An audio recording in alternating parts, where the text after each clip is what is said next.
여기서 일하니? 네. 저녁 장사가 끝난 식당. 수진이 그릇을 내려놓는 순간 문이 열립니다. 수진이 고개를 듭니다. 문 앞에 시어머니 경희가 서 있습니다. 수진은 아무 말도 하지 않고 앞치마 끈만 고쳐줍니다. 시어머니 경희가 먼저 말합니다. 여기서 일하니? 수진은 잠시 숨을 고른 뒤 짧게 대답합니다. 네. 그 대답 하나로 두 사람 사이의 거리가 분명히 느껴지는데요. 무슨 일이 있었던 걸까요? 지금부터 사연을 시작합니다. 시작하기 전에 구독과 좋아요 눌러주시면 더 좋은 사연으로 찾아뵐게요. 수지는 지금 작은 식당에서 일하고 있습니다. 주방에서 그릇을 닦고 점심시간이 겹치면 홀로 나가 서빙도 합니다. 점심이 끝난 뒤에는 식당 안이 갑자기 조용해집니다. 바닥을 닦는 소리와 주방 안에서 물이 흐르는 소리만 남습니다. 앞치마 주머니에는 작은 수첩이 하나 있습니다. 필기구가 함께 들어있지만 꺼내 쓰는 일은 거의 없습니다. 수지는 가끔 그 주머니를 확인하듯 손을 넣었다가 아무 일도 없다는 듯 다시 빼곤 합니다. 손님들 중에는 수진을 오래 보아온 사람도 있습니다. 그들은 묻습니다. 요즘 아이는 잘 지내냐고, 유치원은 적응했냐고. 수진은 잠시 멈췄다가 말합니다. 괜찮다고, 잘 지낸다고. 더 묻지 말라는 뜻도, 더 말하고 싶다는 뜻도 아닌 그저 대답으로서의 말입니다. 반지는 끼고 있지 않습니다. 설거지를 하다 보면 빈 약지에 거품이 묻습니다. 수지는 그 손을 잠시 바라보다가 서둘러 물로 씻어냅니다. 누군가에게는 그 장면이 눈에 띄지 않을 수도 있습니다. 하지만 수지는 알고 있습니다. 자신이 예전보다 그 손을 더 자주 보게 된다는 것을. 이 사연의 시작은 몇 해 전으로 돌아갑니다. 그때 수지는 결혼한 지 얼마 되지 않았습니다. 새로운 집안, 새로운 규칙, 그리고 아직 말로 정리되지 않은 거리감 속에 있었습니다. 집안에서는 수진을 이렇게 불렀습니다. 말 없는 며느리. 그 말에는 칭찬도 걱정도 섞여 있었습니다. 수지는 먼저 일어나 설거지를 했고 밥상에 앉기 전에는 항상 한 번 더 상을 살폈습니다. 명절에는 묻지 않아도 음식을 도왔고 불편해도 표정을 드러내지 않았습니다. 시어머니 경희는 사람들 앞에서 자주 말했습니다. 우리 며느리는 참 착해요. 그 말은 여러 번 반복되었습니다. 경희는 그 말을 하며 고개를 끄덕였고 주변 사람들도 함께 고개를 끄덕였습니다. 수지는 그 자리에 함께 앉아 있었지만 그 말에 어떻게 반응해야 하는지는 잘 몰랐습니다. 웃어야 할지, 고개를 숙여야 할지, 아니면 아무 말도 하지 않아야 할지. 결국 수지는 늘 하던 대로 조용히 있었습니다. 경희는 그런 수진이 마음에 든다고 생각했습니다. 적어도 그때까지는 그랬습니다. 준호는 그 모습을 보며 안심했습니다. 아내와 어머니 사이에 큰 말다툼이 없다는 사실이 준호에게는 무엇보다 중요했습니다. 조용하니까 괜찮은 거지. 준호는 그렇게 생각했습니다. 조용하면 문제도 없는 거라고, 갈등이 없으면 잘 지내고 있는 거라고 믿었습니다. 준호는 집안 분위기를 읽는데 익숙하지 않았습니다. 어릴 때부터 집안의 결정은 늘 부모가 했고 자식은 따르는 쪽이었습니다. 그게 자연스러운 일이라고 여겼습니다. 그래서 준호는 묻지 않았습니다. 수진이 어떤 생각을 하는지, 어디까지가 괜찮고 어디부터가 힘든지, 묻지 않으면 문제도 생기지 않는다고 생각했습니다. 집 이야기가 나왔던 날도 분위기는 겉으로 보기엔 나쁘지 않았습니다. 전세 기간이 끝나가고 있었고 아이를 가질 계획도 조금씩 이야기되던 때였습니다. 경희가 먼저 말을 꺼냈습니다. 집은 내가 좀 도와줄게. 수지는 바로 대답하지 않았습니다. 고맙다는 말이 먼저 나오지 않았습니다. 그 말 뒤에 따라올 것들이 먼저 떠올랐기 때문입니다. 하지만 경희의 말은 이미 결정처럼 흘러가고 있었습니다. 요즘 집값이 얼마나 비싼데 부모님이 도와줄 수 있을 때 도와주는 거지. 시누이 지연도 옆에서 자연스럽게 말을 보탰습니다. 엄마 말이 맞아. 요즘엔 다 이렇게 시작해. 지연의 말투는 부드러웠습니다. 목소리는 낮았고 감정은 실리지 않았습니다. 그래서 더 반박하기 어려웠습니다. 준호는 그 자리에 있었지만 의견을 내지 않았습니다. 침묵은 반대가 아니었고 그렇다고 완전한 찬성도 아니었습니다. 다만 그 침묵은 상황을 그대로 굳히는 역할을 했습니다. 결국 집은 계약되었고 계약금은 경희 이름으로 들어왔습니다. 서류 위에 적힌 이름을 보는 순간 수지는 알 수 없는 감정을 느꼈습니다. 고마움과 함께 부담감이 올라왔습니다. 그날 밤 수지는 통장을 다시 꺼내 들었습니다. 한 장 한 장 넘겨보다가 통장 뒷면에 짧게 적었습니다. 받은 날부터 갚기 시작. 누구에게 보여주려던 문장은 아니었습니다. 변명도 다짐도 아니었습니다.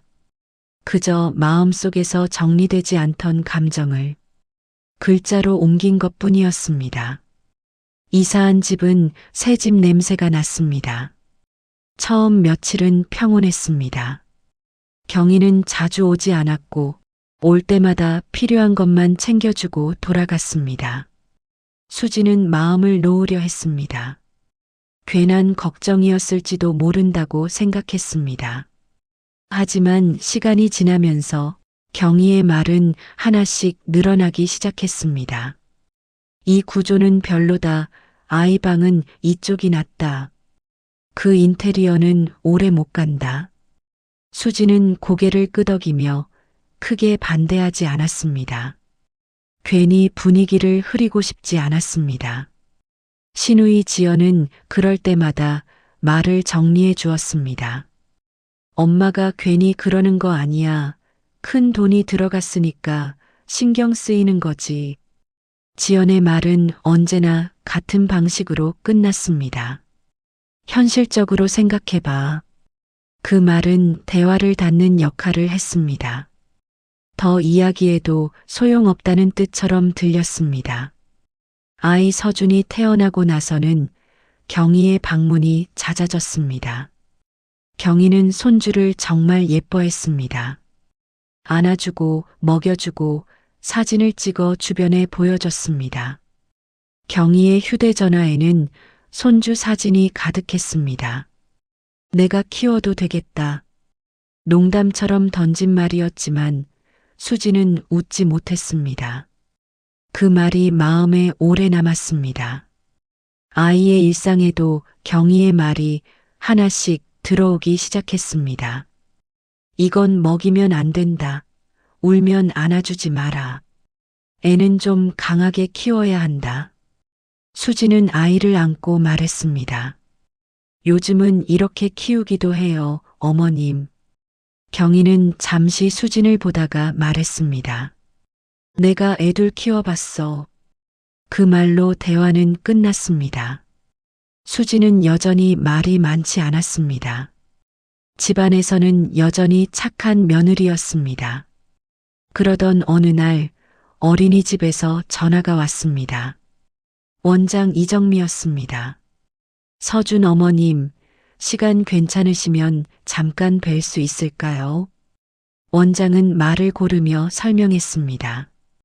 아이의 행동이 조금 달라졌다고 했습니다.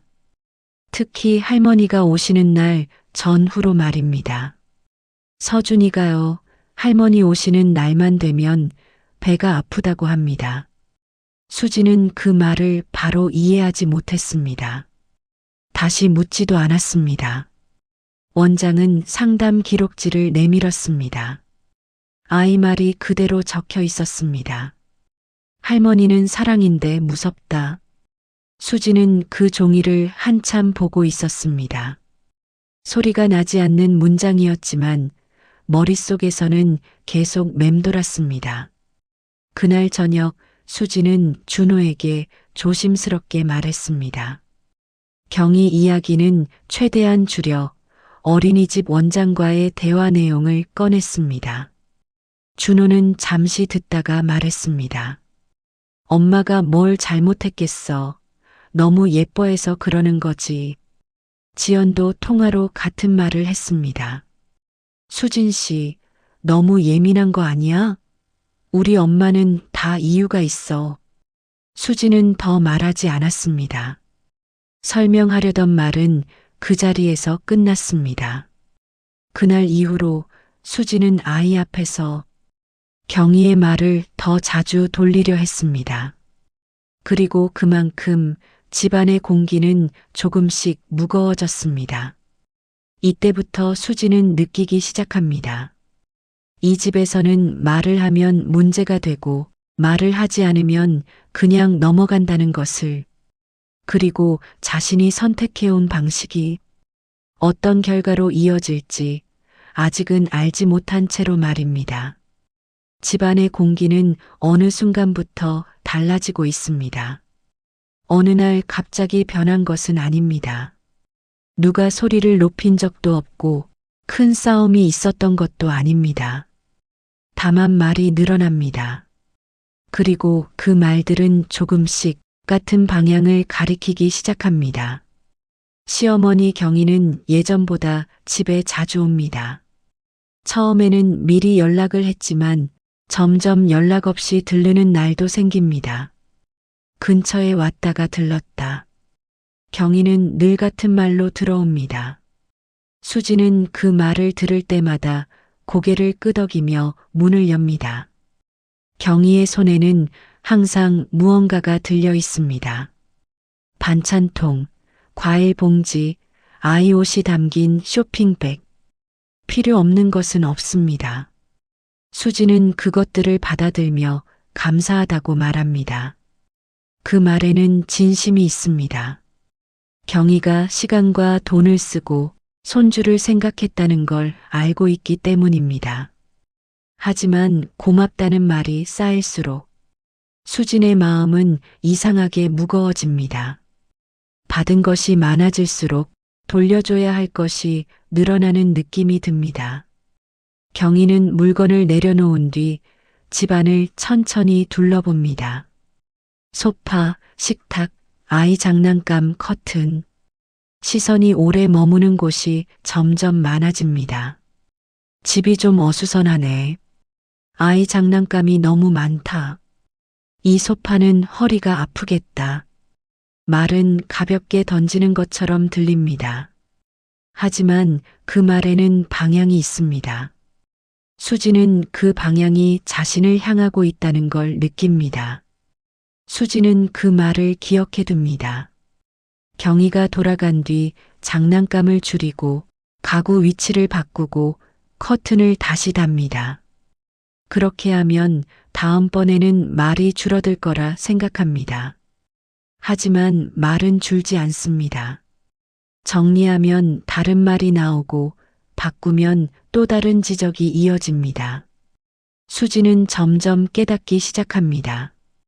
이 말들은 집을 향한 것이 아니라 자신의 자리를 향하고 있다는 걸. 시누이 지연의 역할은 점점 분명해집니다. 경희가 감정 섞인 말을 꺼내면 지연은 그 말을 합리화합니다. 이유를 붙이고 논리를 덧댑니다. 엄마 말도 이해는 되잖아. 집에 엄마 돈이 들어갔는데 신경 쓰이는 게 당연하지. 지연의 말투는 차분합니다. 목소리를 높이지도 상대를 몰아붙이지도 않습니다. 그래서 그 말은 비난처럼 들리지 않습니다. 설명처럼 들립니다. 수지는 그 설명 앞에서 반박할 말을 찾기 어렵습니다. 지연의 말은 틀리지 않기 때문입니다. 하지만 맞다고 고개를 끄덕이기에는 마음이 따라가지 않습니다. 지연은 자주 같은 말을 반복합니다. 현실적으로 생각해보자. 그 말은 대화를 끝내는 문장처럼 사용됩니다. 그 뒤에는 다른 선택지가 남지 않습니다. 준호는 여전히 가운데에 있습니다. 하지만 그 자리는 균형이 아닙니다.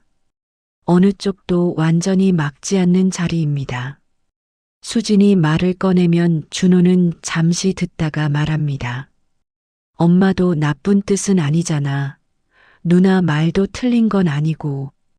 그 말은 갈등을 누그러뜨리는 말처럼 들리지만 실제로는 아무것도 바꾸지 못합니다. 그 말 뒤에는 늘 같은 결론이 남습니다. 조금만 참고 넘어가자.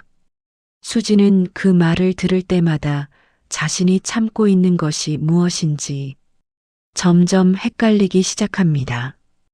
이 무렵 수지는 친정엄마 연숙에게 전화를 겁니다. 아이를 재운 뒤 집안이 조용해진 시간입니다. 연숙의 목소리는 급하지 않습니다. 응, 수진아. 수지는 잠시 망설이다가 말합니다. 집을 살 때 시어머니가 좀 도와주셨어. 연숙은 바로 말을 잇지 않습니다. 잠깐 숨을 고른 뒤 천천히 말합니다. 그래, 쉽지 않았겠다. 그래도 요즘 그런 집 많지 않아. 수지는 그 말 뒤에 고맙다는 말을 붙이지 못합니다. 연숙은 이어서 말합니다. 너도 마음이 편하지는 않겠구나. 그래도 다 너희 도와주시려고 하는 거잖아. 그 말은 위로처럼 들립니다. 하지만 수지는 그 뒤에 더 말을 잇지 않습니다. 며칠 뒤 아이방 이야기가 다시 나옵니다. 경희는 이미 방향을 정해온 듯 말합니다. 아이 책상은 이쪽으로 옮겨야 해. 햇빛이 이렇게 들어와야 집중이 된다. 수지는 아이의 생활을 떠올립니다. 아침에 일어나 창문을 보는 위치, 잠들기 전 불을 끄는 동선, 아이가 좋아하는 자리. 지금도 크게 불편해 보이지는 않아요, 어머님. 수지는 조심스럽게 말합니다. 그 말에는 반대보다는 설명에 가까운 마음이 담겨 있습니다. 하지만 말을 끝내기도 전에 신우이 지연이 자연스럽게 받습니다. 수진 씨, 엄마가 손주방에 관심이 얼마나 많은데? 그 말은 질문이 아닙니다. 의견도 아닌 결론입니다. 경희는 그 말을 듣고 아무 말도 하지 않습니다. 다만 고개를 끄덕입니다. 그 끄덕임으로 결정은 끝납니다. 아이 방은 바뀌고 수지는 더 말하지 않습니다. 그날 밤 수지는 아이 방에 혼자 앉아 있습니다. 새로 옮긴 책상과 침대를 바라봅니다. 아이는 금방 적응합니다. 색연필을 꺼내 그림을 그리고 아무렇지 않게 웃습니다. 수지는 그 모습을 보며 안도해야 할지 더 불안해해야 할지 알 수 없습니다. 그 방에는 수진의 자리가 보이지 않습니다. 수지는 주말에 아이를 데리고 친정에 잠시 들릅니다. 연숙은 아이를 안고 천천히 등을 두드립니다. 서준이 얼굴이 많이 컸네. 엄마 닮았어. 수지는 웃다가 조금 늦게 고개를 숙입니다. 집에 말이 좀 많아졌어. 연숙은 반찬 불을 약하게 줄이며 말합니다. 그럴 수 있겠다. 도와줬으니까 신경이 쓰일 거야. 연숙은 수진을 보지 않고 말합니다. 그래서 그 말이 더 부드럽게 들립니다. 너무 마음에 담아두지 마. 너만 힘들어. 수지는 그 말에 더 이상 말을 잇지 못합니다. 아이 문제는 점점 더 자주 언급됩니다. 어린이집, 학원, 친구 관계. 경희는 아이 이야기를 할 때마다 단정합니다. 이건 안 된다. 저건 위험하다. 수지는 아이의 표정을 먼저 봅니다. 서준이 괜찮아 보여요. 경희는 잠시 멈췄다가 말합니다. 너무 믿지 마. 애는 엄마 닮아서 약해질 수 있어. 그 말은 아이를 향한 말처럼 들리지만 결국 수진에게 닿습니다. 신우이 지연은 그때마다 정리합니다. 엄마 말은 서준이 잘 되라는 뜻이야. 그 말은 대화를 끝냅니다. 그 무렵 수지는 통장을 자주 꺼내봅니다. 잔액이 아니라 입금 내역을 다시 봅니다. 집 계약금이 들어온 날짜, 그 숫자 옆에 적힌 이름. 수지는 마음속으로 계산합니다. 얼마를 갚아야 이 말들이 줄어들지. 하지만 답은 나오지 않습니다. 돈의 문제가 아니라는 걸 이미 알고 있기 때문입니다. 명의 이야기가 나오기 며칠 전 수지는 다시 연숙에게 전화를 겁니다. 서준이 앞에서 그런 말은 수진의 말은 끝까지 가지 않습니다. 연숙은 잠시 듣고 말합니다. 그런 말 들으면 속상하지. 엄마도 알아. 수지는 그 한마디에 목이 잠깁니다. 연숙은 조용히 덧붙입니다. 근데 수진아 너까지 날 세우면 내 마음만 더 힘들어져. 그 말은 딸을 감싸는 말이면서 딸을 혼자 두는 말이기도 합니다. 며칠 뒤 경희와 지연, 준호가 함께 있는 자리에서 진명의 이야기가 나옵니다. 지연이 먼저 말합니다. 명의는 그냥 준호 이름으로 두는 게 낫지. 괜히 복잡하게 할 필요 없어. 경희는 고개를 끄덕입니다. 그래, 그래야 편하지. 수지는 그 말을 듣고 잠시 멈춥니다. 제 이름은 말은 끝까지 나오지 않습니다. 지연이 바로 말을 받습니다. 수진 씨, 이건 그냥 서류야. 의미 부여하지 마. 그 말은 수진의 자리를 지웁니다. 그날 이후로 수진은 집안에서 조금씩 물러납니다. 말을 줄이고 기대도 줄입니다. 겉으로 보기에는 아무 일도 아닌 것처럼 보입니다. 하지만 그 안에서는 조용한 균열이 계속 커지고 있습니다. 이 집에서 도움이라는 말은 사람을 지키는 말이 아니라 사람의 자리를 정하는 말이 되고 있습니다. 그리고 그 자리는 수진이 서 있던 자리에서 조금씩 멀어지고 있습니다. 수진은 원래 말을 늦게 하는 사람입니다. 상대의 기분이 상할까봐 한 번 더 삼키고 분위기가 어긋날까봐 먼저 접습니다. 수지는 그걸 특별한 성격이라고 생각하지 않았습니다. 그냥 어른이 되는 과정이라고 여겼습니다. 그런데 어느 순간부터 수지는 알게 됩니다. 참는 사람이 늘 현명한 건 아니라는 걸요. 참는 사람이 계속 참으면 그건 성격이 아니라 역할이 됩니다. 수지는 집안에서 어느새 조용히 정리하는 사람이 되어 있습니다. 시어머니 경희가 집에 자주 오기 시작한 뒤로 집안의 기준이 조금씩 바뀝니다. 처음엔 반찬을 가져오고 아이를 봐주고 살림을 도와주는 방식이었습니다. 하지만 시간이 지나면서 그 도움은 기준이 됩니다. 경희가 기준을 말하면 집은 그 기준대로 움직입니다. 시아버지 영철이 같이 오는 날이 늘어나면서 그 기준은 더 단단해집니다.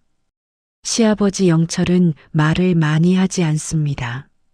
하지만 영철의 침묵은 집안에서 가장 무겁게 작동합니다. 신우이 지연은 그 침묵을 말로 만들어주는 사람입니다.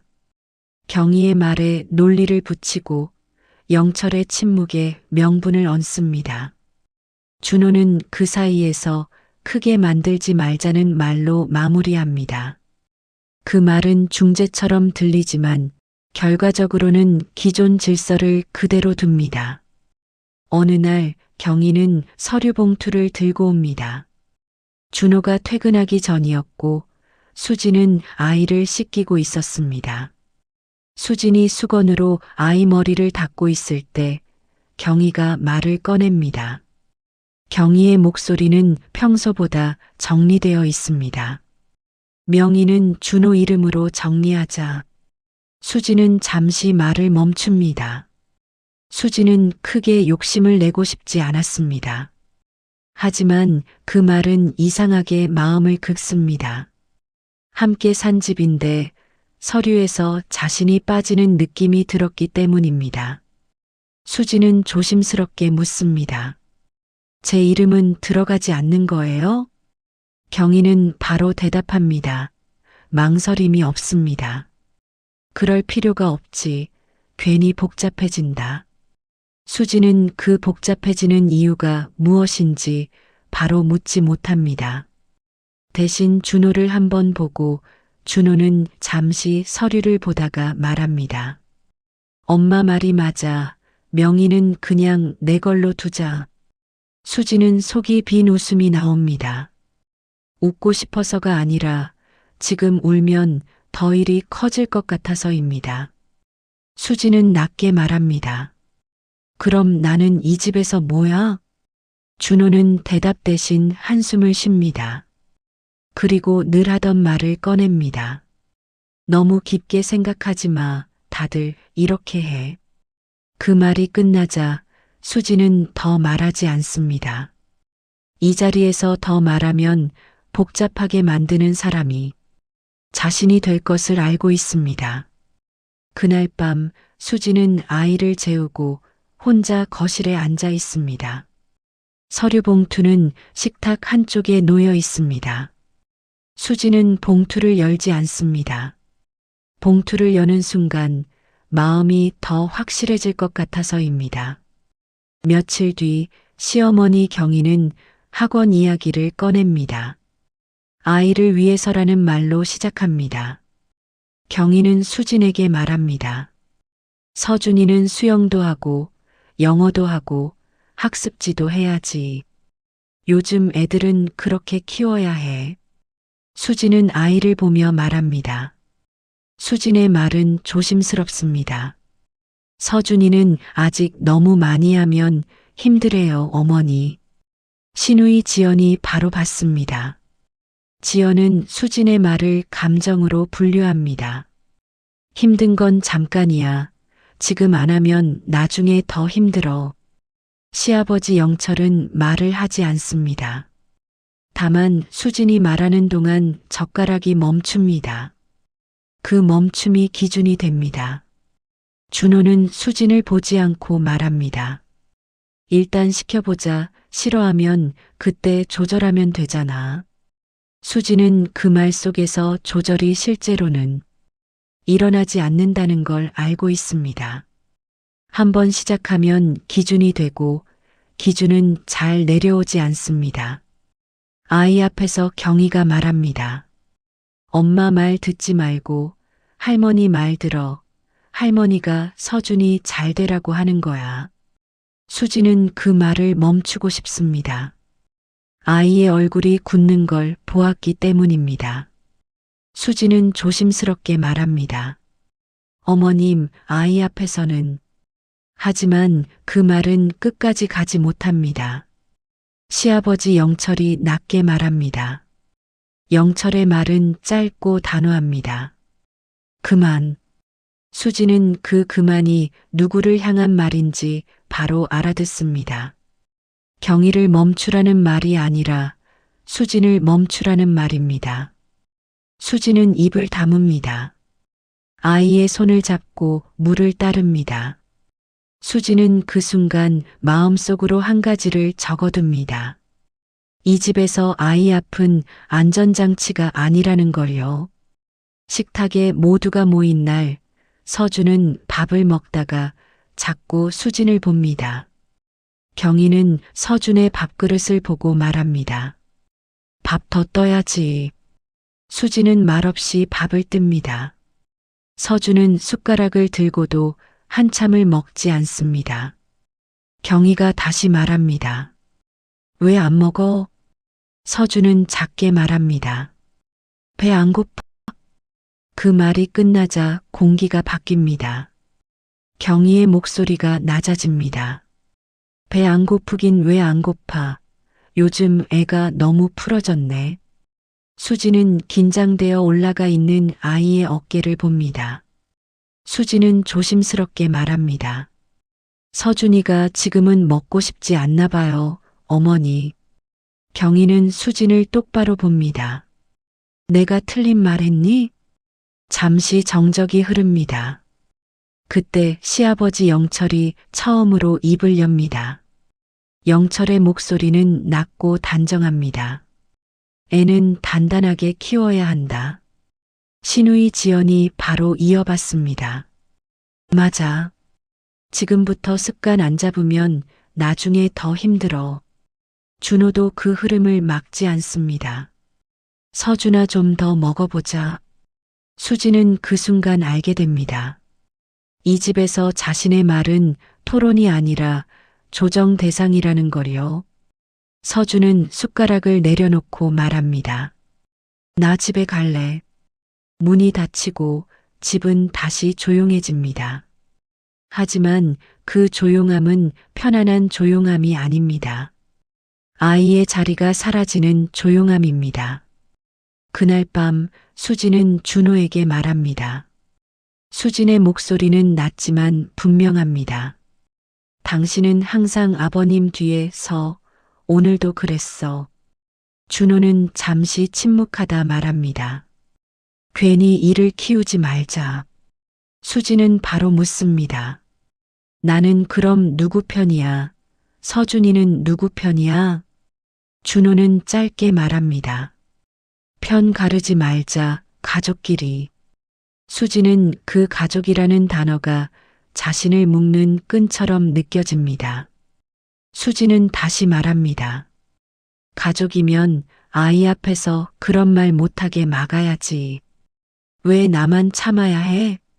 준호는 결국 그 말을 꺼냅니다. 우리 집은 원래 그래.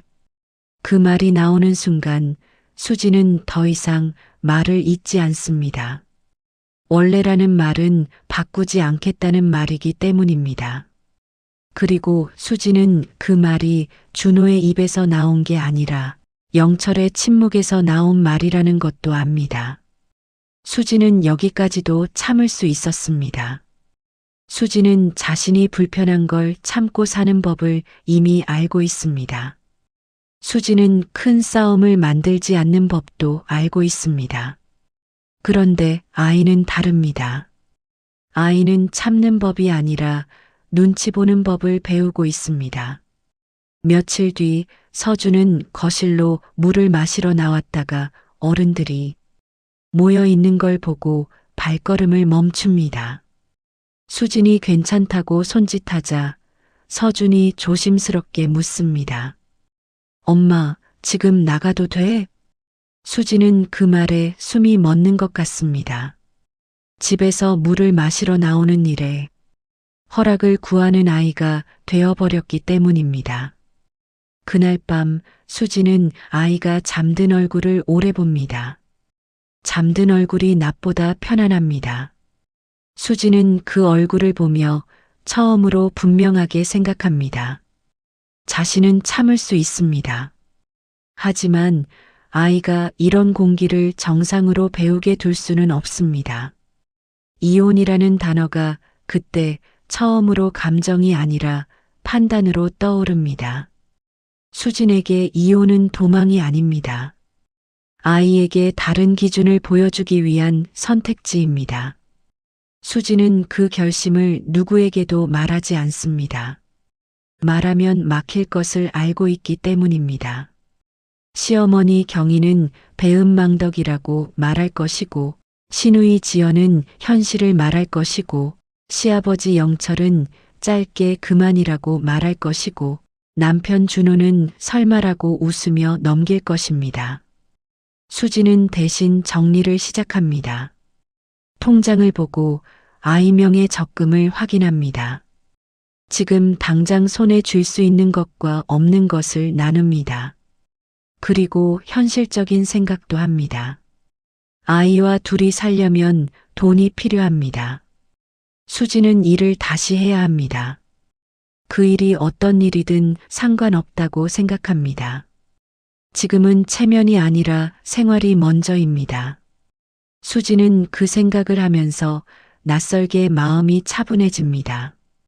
이혼이라는 단어가 무서운 게 아니라 아이의 눈빛이 더 무섭기 때문입니다. 어느 날 준호가 묻습니다. 요즘 왜 이렇게 조용해? 수지는 잠시 생각하다가 말합니다.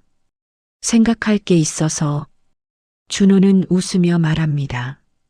별일 아니겠지. 그 웃음 속에는 확신이 있습니다. 설마 하는 확신입니다. 수지는 그 확신을 보며 알게 됩니다. 이 사람은 끝까지 놓치고 있다는 걸요. 수지는 그날 밤 다시 아이 방으로 갑니다. 아이의 숨소리를 듣습니다. 그리고 조용히 마음속으로 정리합니다. 이 집에서 착하게 사는 건 가능했습니다. 하지만 착하게 살다 보면 아이도 착하게, 아니 조용하게 사는 법만 배우게 됩니다. 수진이 이혼을 결심한 결정적 이유는 시어머니의 말 때문만도 아니고 시아버지의 침묵 때문만도 아니며 남편의 방관 때문만도 아닙니다. 그 모든 것의 결과로 아이가 허락을 구하는 아이가 되어버렸다는 사실, 그 사실이 수진을 멈추게 했습니다. 수진은 더 이상 착한 사람으로 남아있을 수 없습니다. 지켜야 할 것이 바뀌었기 때문입니다. 이혼 이야기는 한 번에 꺼내지 않았습니다. 수지는 여러 번 말했고 준호는 그때마다 조금만 더 보자는 말을 반복했습니다. 그날도 집에는 수진과 준호 두 사람만 있었습니다. 아이 서준은 방 안에서 혼자 놀고 있었습니다. 수진이 먼저 말을 꺼냅니다. 이제는 정리해야 할 것 같아. 준호는 바로 대답하지 않습니다. 소파에 앉아 리모컨을 만지작거리다 텔레비전을 끕니다. 조금만 더 생각해 보면 안 될까? 지금 결정하기엔 너무 급한 것 같아. 수지는 한 박자 쉬고 묻습니다. 그 말, 이번이 처음이야? 준호는 대답하지 않고 고개를 숙입니다. 수지는 이어서 말합니다. 나는 지금까지 충분히 기다렸어. 더 미루는 건 해결이 아니라 방치야. 준호는 답답한 듯 말합니다. 왜 이렇게까지 가? 조금 불편하다고 가정을 깨야 해? 수지는 목소리를 높이지 않습니다. 조금 불편한 게 아니야. 당신이 아무 결정, 중재도 안 했어. 준호는 급히 말합니다. 나는 싸우지 않게 하려고 했을 뿐이야. 수지는 고개를 젓습니다. 싸우지 않게 한 게 아니라 방관한 거야. 며칠 뒤 서준이 학교에서 있었던 일을 말합니다. 엄마, 오늘 친구랑 싸웠어. 수지는 아이 옆에 앉아 묻습니다. 왜 싸운 거 바로 말 안 했어? 서준은 잠시 망설이다 말합니다. 내가 말하면 혼날까봐. 그 말에 수지는 아무 말도 하지 못합니다. 그날 저녁 수지는 준호에게 묻습니다. 당신은 서준이가 말을 망설이고 눈치 보는 알고 있어? 준호는 대수롭지 않게 말합니다. 애들은 다 그래. 크면서 좋아지겠지. 수지는 차분하게 말합니다. 아니야. 그건 배우는 건데 어른들 눈치 보느라 배우질 못하고 있어. 준호는 불편한 듯 말합니다. 너무 예민한 거 아니야? 수지는 고개를 듭니다. 아이 문제에서 예민하다는 말로 넘기면 안 돼. 준호는 한참 침묵하다가 묻습니다. 그럼 내가 생각하는 답은 뭔데? 수지는 잠시 생각하다가 말합니다. 당신이 아버지로서 결정하는 거야. 준호는 대답하지 않습니다. 그 침묵이 대답입니다. 그날 밤 수지는 혼자 앉아 오래 생각합니다. 이 사람은 나쁜 사람이 아닙니다. 다만 결정을 하지 않음으로써 모든 책임을 시간에게 넘기고 있습니다. 수지는 그 사실을 그날 처음으로 명확하게 인식합니다. 그리고 마음속으로 말합니다. 나는 이 사람과는 아이를 지킬 수 없겠구나. 이혼은 큰 소리로 끝나지 않았습니다. 서류는 조용히 정리되었고 짐은 필요한 것부터 나뉘었습니다.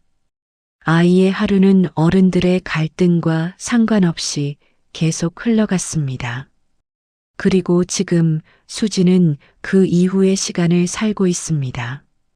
수지는 새벽 5시 반에 눈을 뜹니다. 알람이 울리기 전에 몸이 먼저 깹니다.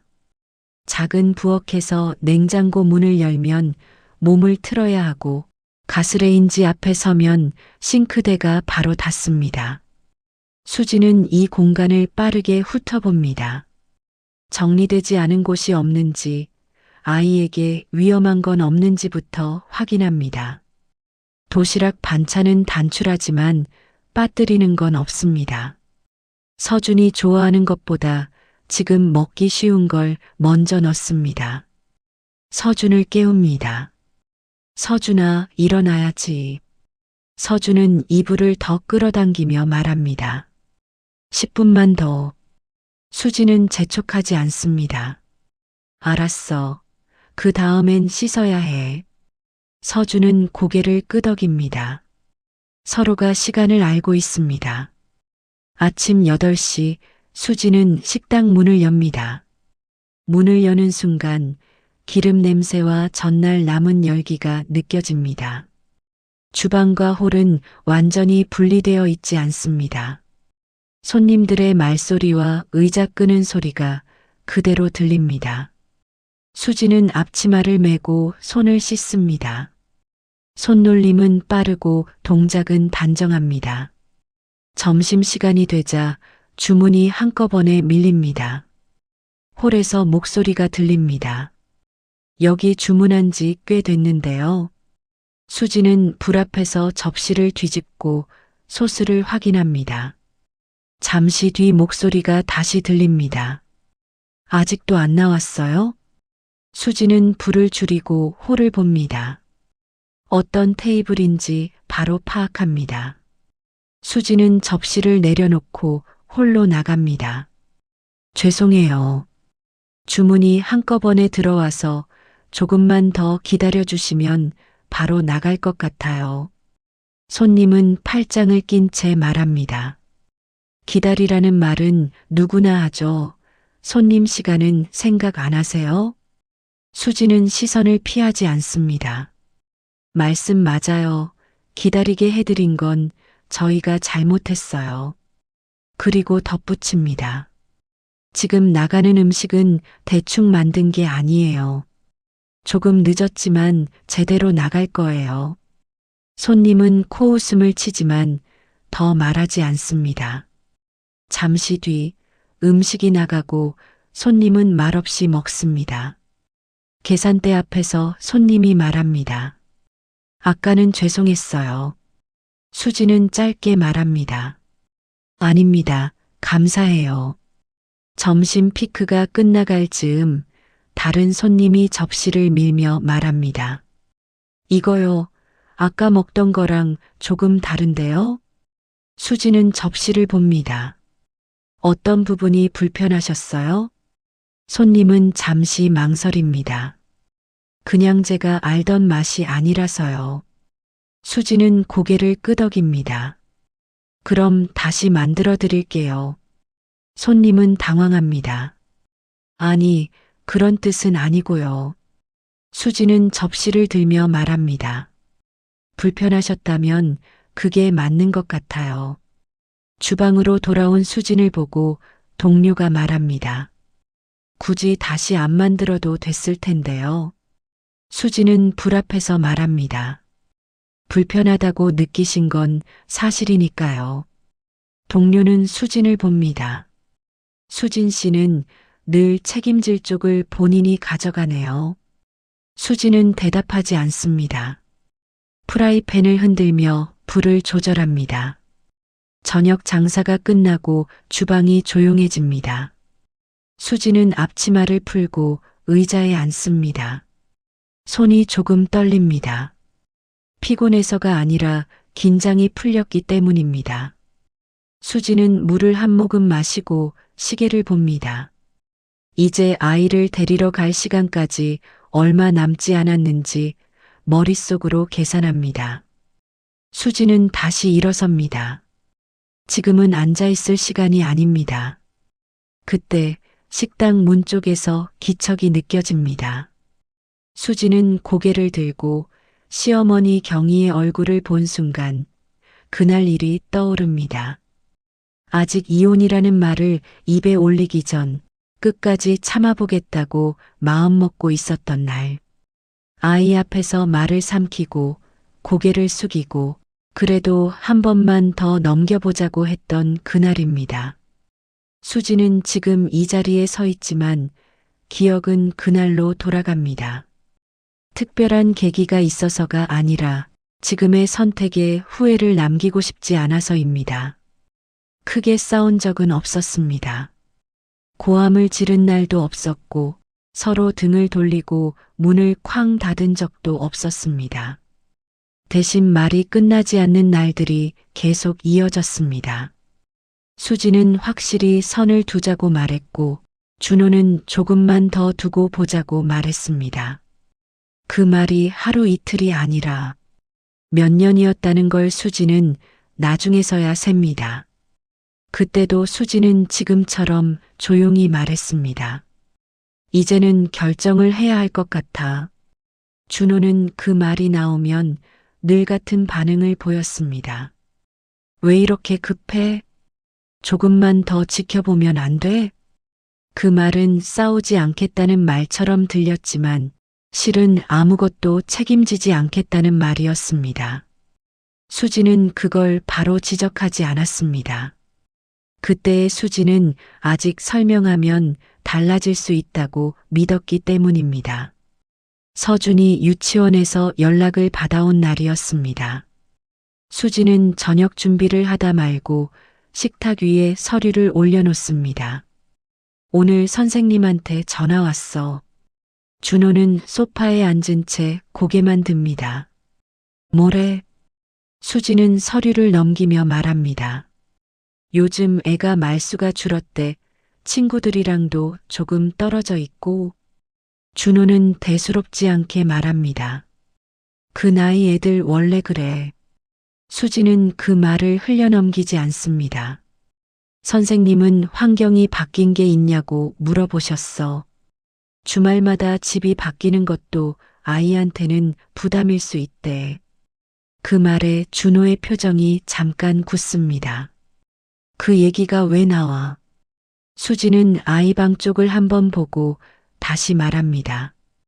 어머님이 주말마다 데리고 있겠다고 하시잖아. 그게 서준이한테 괜찮은지 생각해 보자는 거야. 준호는 잠시 침묵하다가 말합니다. 엄마가 보고 싶어서 그러는 거잖아. 수지는 차분하게 말합니다. 보고 싶은 거랑 데려가는 건 달라. 아이의 생활이 계속 끊기고 헷갈리게 하잖아. 준호는 결정을 하지 않습니다. 너무 단정하지 말자. 조금만 지켜보면 알겠지. 수지는 속으로 생각합니다. 또 이 말이구나.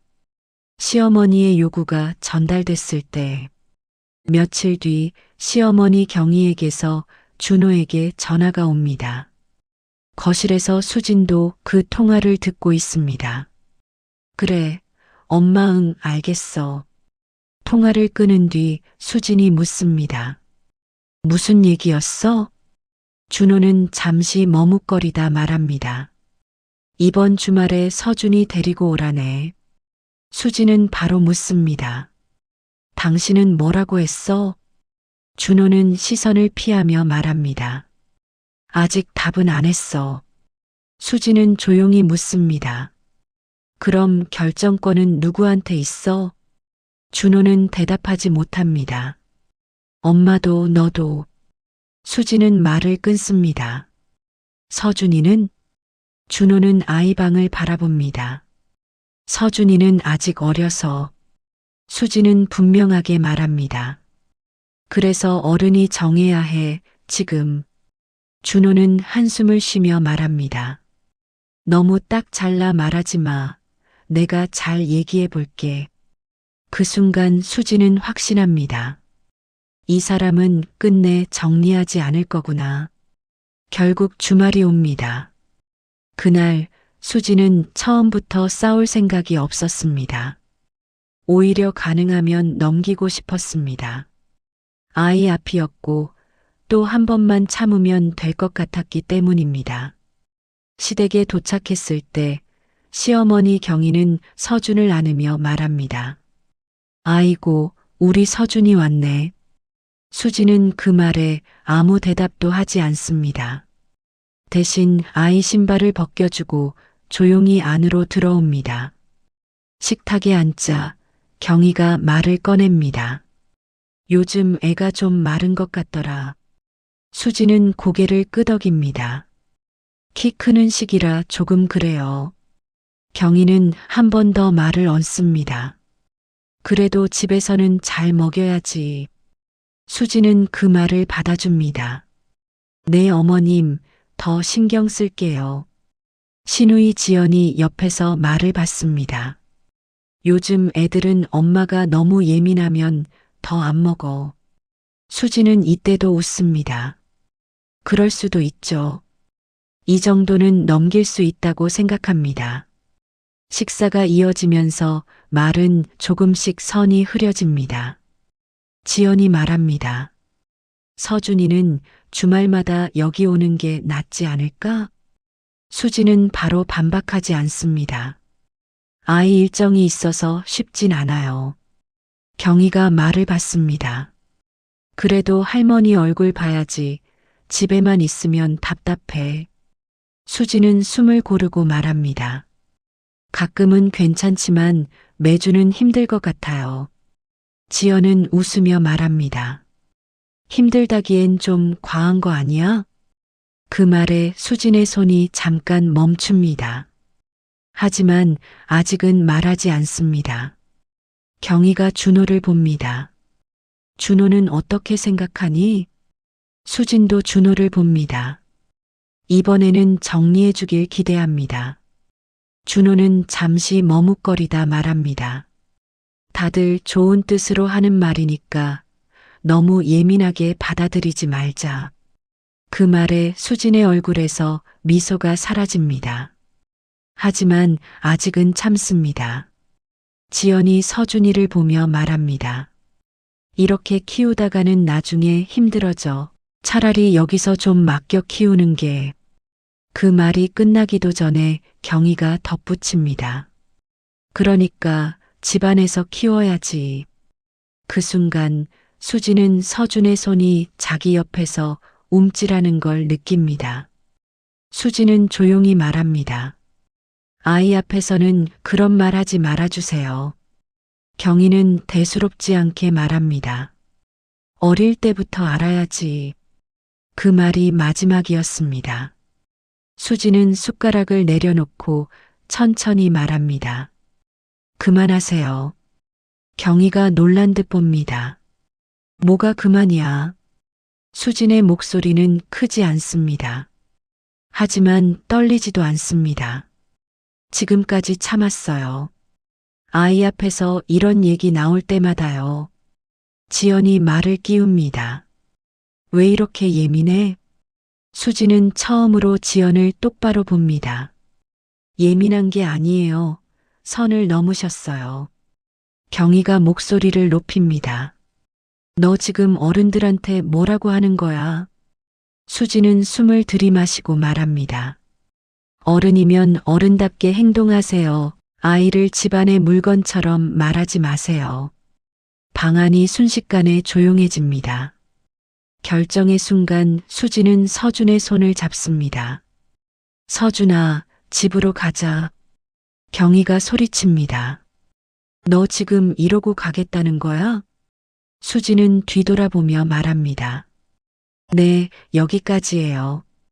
준호를 봅니다. 당신은 끝까지 아무 말도 안 하네. 준호는 대답하지 못합니다. 그 침묵을 보고 수지는 알게 됩니다. 오늘 터진 감정은 순간의 분노가 아니라 이미 끝나 있었던 마음이라는 걸요. 그리고 속으로 생각했습니다. 이러다 서준이를 평생 불행하게 만들 수도 있겠구나. 그 깨달음은 수진 안에 자리 잡아 더 이상은 참고 살지 않겠다는 다짐이 되었습니다. 수지는 서류를 준비했고 준호는 결정해야 할 순간마다 한 발 늦었습니다. 그리고 아이 이야기가 나왔을 때 잠시 멈췄습니다. 서준은 작은 방에 앉아 있었습니다.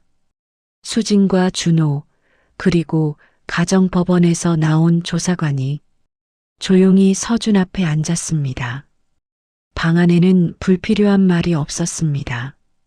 조사관은 서준의 눈높이에 맞춰 천천히 말을 꺼냅니다. 서준아, 엄마랑 살고 싶은지, 아빠랑 살고 싶은지 말해줄 수 있을까? 그 질문은 아이에게는 무거운 질문이었지만 서준의 표정은 의외로 흔들리지 않았습니다. 서준은 잠시 생각하다가 수진을 봅니다. 그리고 아주 작게 말합니다. 엄마. 수진의 손이 순간 굳어집니다. 조사관이 다시 묻습니다. 왜 그렇게 생각했을까? 서준은 고개를 숙였다가 천천히 말합니다. 엄마랑 있으면 고요해요. 그 말에 방 안이 멈춥니다. 누가 소리 안 질러요. 엄마는 나한테 먼저 물어봐요. 그건 아이 나름의 말이었지만 어른들이 그동안 외면했던 모든 장면이 그 안에 들어 있었습니다. 준호는 아무 말도 하지 못합니다. 수지는 서준을 바라보다가 고개를 숙입니다. 그 순간 이혼이 누군가의 패배가 아니라는 걸 모두가 알게 됩니다. 아이의 선택은 보복이 아니라 환경에 대한 반응이었기 때문입니다. 며칠 뒤 결과는 정리됩니다. 서준은 수진과 함께 살게 됩니다. 양육권이라는 말은 그날 이후 누군가의 입에서 크게 나오지 않았습니다. 아이의 말 한마디가 이미 모든 설명을 끝냈기 때문입니다. 그날 밤 수지는 서준의 이불을 덮어주며 조용히 말합니다. 엄마가 잘할게. 서준은 잠든 채로 작게 숨을 고릅니다. 수지는 아이의 숨소리를 들으며 생각합니다. 이혼은 가정을 부순 선택이 아니라 아이에게 온전한 집을 만들어주기 위한 결정이었다는 거요. 그리고 이제는 과거를 설명하지 않아도 된다는 것도요. 가게 문이 닫히고 주방의 불이 하나둘 꺼집니다. 사람들로 가득하던 공간이 거짓말처럼 조용해집니다. 수지는 싱크대에 남은 물기를 닦고 도마를 제자리에 올려놓습니다. 이 일은 이제 생각하지 않아도 몸이 먼저 움직입니다. 하루를 마무리하는 익숙한 순서입니다. 앞치마를 벗어 의자에 걸고 잠시 서 있습니다. 아무 일도 일어나지 않는 이 시간이 수진에게는 하루 중 가장 낯선 순간입니다. 손이 조금 떨립니다. 피곤해서가 아니라 긴장이 풀렸기 때문입니다. 수진은 물 한 컵을 따라 천천히 마십니다. 목으로 넘어가는 감각을 느끼며 시계를 봅니다. 아이를 데리러 갈 시간까지 얼마 남지 않았는지 머릿속으로 계산합니다.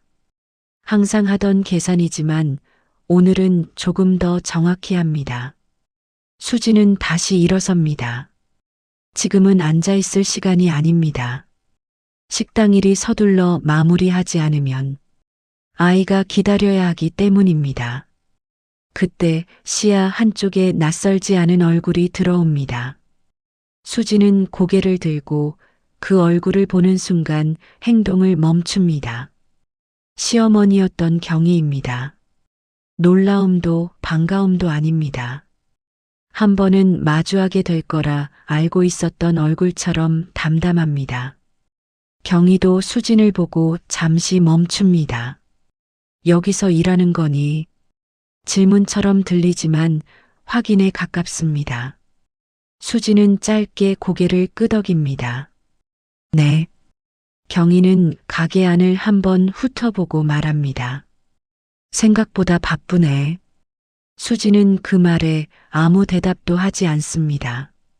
경희는 잠시 머뭇거리다 다시 말을 잇습니다. 힘들겠다. 위로처럼 들리지만 여전히 어디까지 들어올 수 있는지 살피는 말입니다. 수지는 차분하게 대답합니다. 할만해요. 짧고 불필요한 감정이 없는 말입니다. 경희는 한 발짝 다가옵니다. 애 키우면서 일하는 게 쉬운 건 아니잖아.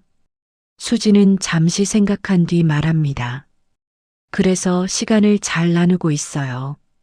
경희의 표정이 아주 미세하게 굳습니다. 예전 같았으면 여기서부터 말이 길어졌을 겁니다. 하지만 경희는 한 박자 쉬었다가 묻습니다. 서준이는 잘 크고 있니? 수지는 고개를 끄덕입니다. 잘 지내요. 아프진 않고? 네. 유치원은? 잘 다녀요. 모든 대답은 같은 톤입니다. 길지도 차갑지도 않습니다. 경희는 그제야 느낍니다. 예전처럼 이야기를 끌고 갈 수 없다는 걸요. 그래도 경희가 말합니다. 가끔은 할머니 얼굴도 보여줘야지. 수지는 이번에는 조금도 망설이지 않습니다. 필요하다면 제가 판단할게요. 경희의 눈이 살짝 커집니다. 너는 여전히 말을 그렇게 하는구나. 수지는 경희를 똑바로 봅니다. 말은 예전이랑 달라졌어요. 경계가 분명해졌을 뿐이에요. 경희는 그 말의 뜻을 곧바로 받아들이지 못합니다. 그게 무슨 말이니? 수지는 설명하지 않습니다. 설명해야 할 시기는 이미 지났기 때문입니다. 대신 시계를 한 번 더 보고 말합니다. 아이를 데리러 가야 해서요. 경희는 그제야 시간이 자기 편이 아니라는 걸 느낍니다. 그래도 우린 가족이잖니. 그 말에는 여전히 기대와 미련이 섞여 있습니다. 수지는 잠시 멈춥니다. 그리고 아주 차분하게 말합니다. 가족일 때 선을 지키셨어야 해요. 그 말은 차갑지도 공격적이지도 않습니다. 그저 이제 더 이상 넘어오지 말라는 분명한 기준입니다. 수진이 돌아서려는 순간 경희가 한 번 더 묻습니다. 준호랑은 요즘 연락 안 하니? 그 이름은 여전히 대화를 붙잡으려는 마지막 시도입니다.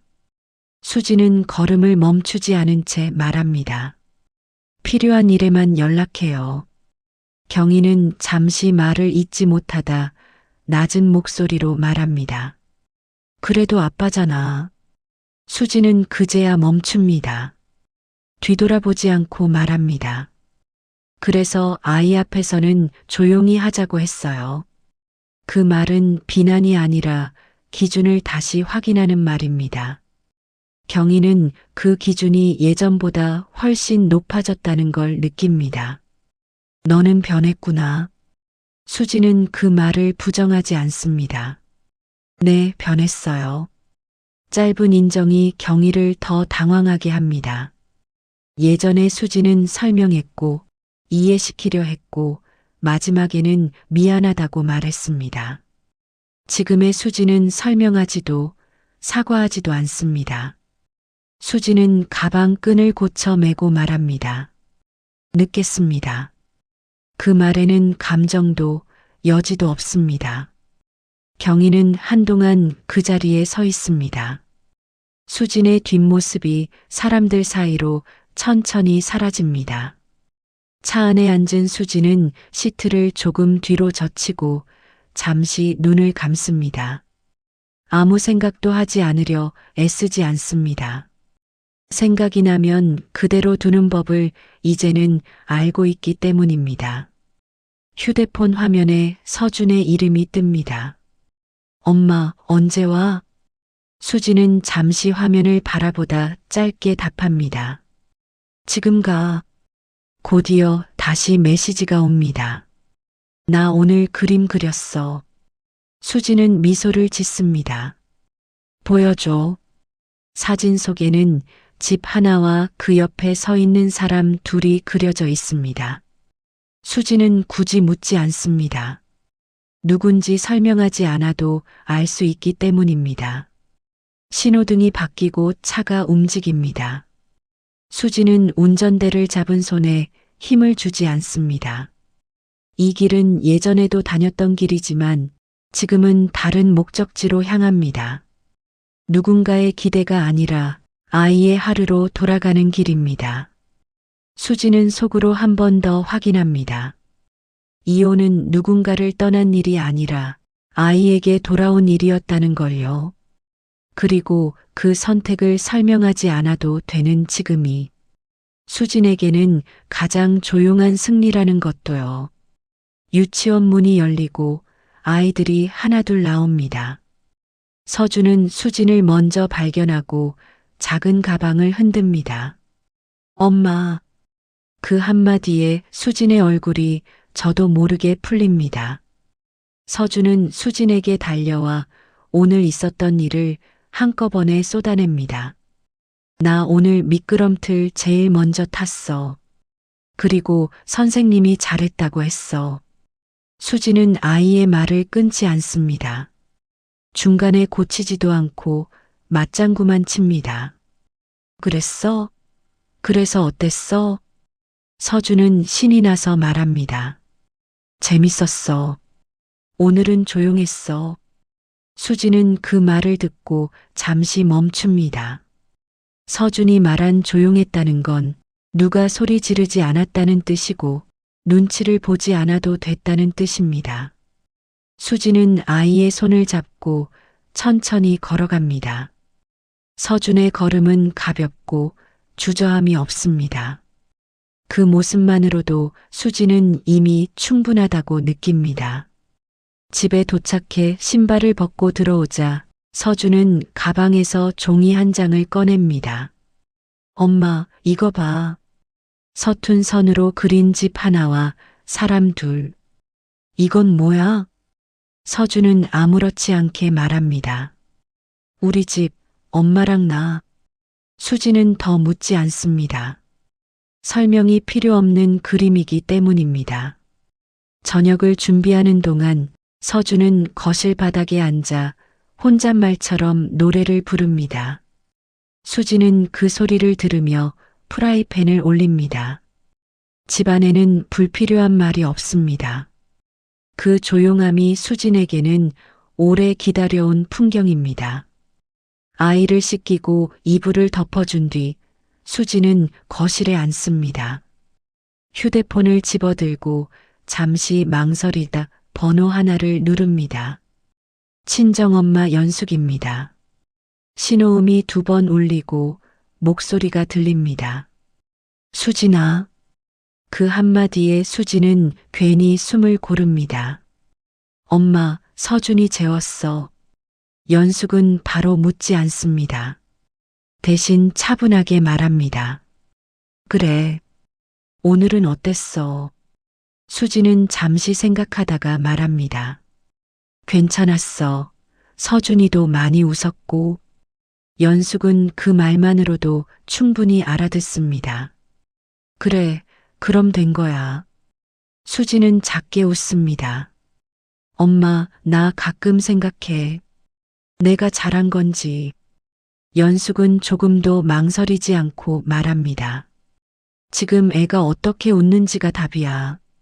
그 말에 수진의 눈이 잠시 졌습니다. 연숙은 부드럽게 말을 잇습니다. 너는 도망친 게 아니라 지킨 거야. 수진은 짧게 대답합니다. 응.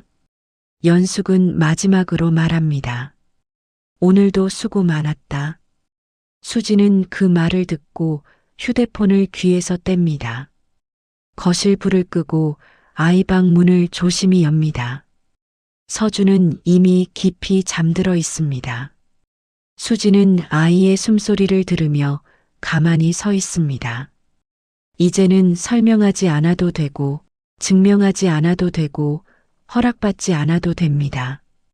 아이의 하루가 조용히 흘러가고 있다는 것, 그 사실 하나로 충분하기 때문입니다. 수진은 불을 끄고 문을 닫습니다. 살다 보면 말을 줄이게 되는 날이 옵니다. 그건 포기해서가 아니라 지킬 게 생겼기 때문입니다. 더 이상 설명하지 않아도 되는 것들, 변명하지 않아도 되는 하루가 그 곁에 조용히 놓이기 때문입니다. 아무 말 없이 하루를 견뎌낸 당신에게 잘 버텼다는 말 대신 이 사연을 조용히 놓고 갑니다. 오늘도 잘 살았습니다.